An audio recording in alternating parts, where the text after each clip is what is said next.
Kéden a failli éclater de rire, mais s'est rapidement couvert la bouche avec sa main, faisant semblant de tousser. Un autre Français à proximité a baissé la tête, commençant à étudier les carreaux comme s'il regardait un film indien où le héros dansait au milieu d'un combat chaotique. Oblique souhaitait que la terre s'ouvre et l'engloutisse tout entier. Unwaka, pensant qu'elle était la parfaite hôtesse, a fourré son doigt dans son nez puis dans sa bouche tout en applaudissant bruyamment. « Et nous allons apporter de la nourriture » a-t-elle déclaré. Avant qu'Obé puisse l'arrêter, elle disparut dans la cuisine. Ses amis ont essayé de ne pas rire alors que Kéden lançait une conversation pour les distraire de l'absurde embarras qui se déroulait sous leurs yeux. Il était une fois, dans la ville animée d'Oumar, un homme nommé Obidik. Obidik n'était pas un homme ordinaire, il était bien habillé, éduqué, et menait une vie que beaucoup enviaient. Il avait poursuivi ses études avec diligence, obtenant une maîtrise à Harvard, plus tard, un doctorat à l'université d'Oxford.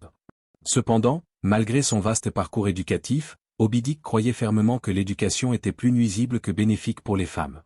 Pour lui, elle engendrait de l'entêtement, une confiance excessive, et l'audace de défier les hommes. Obidik soutenait que l'éducation causait plus de tort que de bien aux femmes. Il était perplexe de voir pourquoi les femmes, dont le rôle, selon lui, était d'être des ménagères, poursuivaient des études au lieu de se consacrer à maîtriser l'art de gérer un foyer.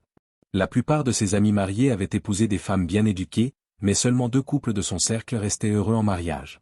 Naturellement, Obidik imputait ce faible taux de fidélité au niveau d'éducation de ces femmes.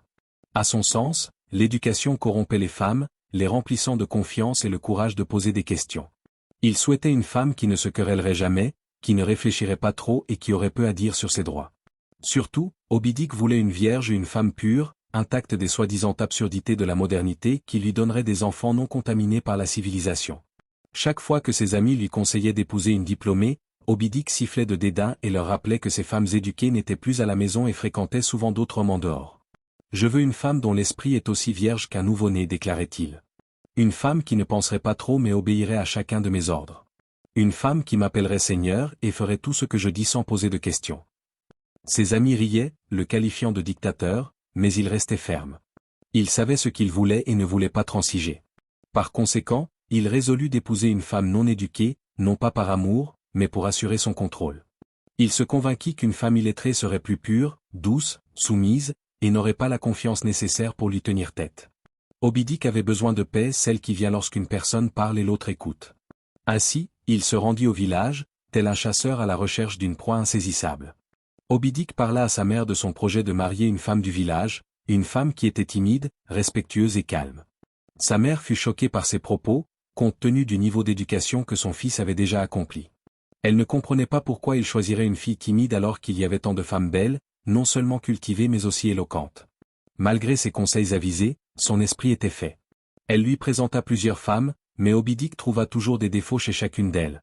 Soit elles étaient trop affirmées, soit elles avaient une touche de modernité qui le révoltait. Il passa des semaines dans le village à passer au crible les candidates jusqu'à ce qu'il rencontre enfin la femme qui cochait toutes les cases. Elle s'appelait Ingwaka, la benjamine d'un célèbre récolteur de vin de palme, qui ne laissait rarement sa fille sortir de la maison. À seulement 21 ans, son excitation était palpable lorsqu'Obidik découvrit qu'elle n'avait jamais tenu un téléphone mobile de sa vie. Son quotidien se limitait à des tâches domestiques, son père étant trop strict pour lui permettre de fréquenter d'autres filles du village. Ingwaka n'avait pas d'amis et semblait manquer des compétences sociales attendues pour son âge, le type de fille capable de se regarder dans un miroir et de ne pas oser se saluer. Elle était douce, calme, et avait toujours l'air d'un chiot timide. Lorsqu'Obidik posa les yeux sur elle, il sourit comme quelqu'un qui venait de retrouver un portefeuille perdu. Son regard restait baissé, et sa voix était aussi apaisante qu'une brise légère. S'inquiétant, il lui demanda si elle parlait anglais. « Je parle un peu anglais » répondit-elle, offrant un sourire timide qui le fit se sentir idiot. Son cœur bondit de joie lorsqu'il lui demanda quel était son niveau d'éducation, à quoi Ingwaka acquiesça la tête plusieurs fois, ressemblant à un lagartijon qui ne comprenait pas ses questions. Le sourire d'Obidik s'élargit alors qu'il l'encourageait à se présenter. Se raclant la gorge, elle dit « Je crois que pour un homme, je suis une fille vierge qui sait laver du riz et faire la vaisselle. » Obidik faillit applaudir en entendant le mot vierge, c'était un terme qui résonnait avec ses croyances erronées. Il accéléra le mariage, craignant qu'une politique gouvernementale inattendue ne vienne tout chambouler. Il paya le prix de la dot, remplissant tous les rites matrimoniaux prescrits par la tradition, et elle devint enfin sa femme. Obidik la ramena en ville comme un trophée. Dans son esprit, il avait gagné à la loterie, sans se douter du chaos qui se cachait juste sous la surface. Ingwaka était incroyablement timide, et ses paroles ressemblaient à une bombe à retardement, attendant le bon moment pour exploser. Chaque énoncé semblait confectionné juste pour elle. Si elle voulait dire « je suis heureuse », elle dirait « je fais le bonheur ». Si elle voulait dire « j'arrive », elle dirait « je commute ». Moby Dick essaya de la corriger, mais chaque tentative ne faisait qu'empirer la situation, car sa prochaine maladresse faisait paraître la dernière encore plus ridicule. Un jour, ses amis décidèrent de lui rendre une visite surprise, impatients de voir la pierre précieuse dont Moby Dick avait fait tant de bruit. Moby Dick était en train de dormir dans la chambre lorsque ses amis arrivèrent. Ingwaka ouvrit la porte et se retrouva face à eux. « Is you looking for Moby Dick, or are you lost ?» demanda-t-elle. Les hommes échangèrent des regards perplexes, essayant de comprendre son anglais.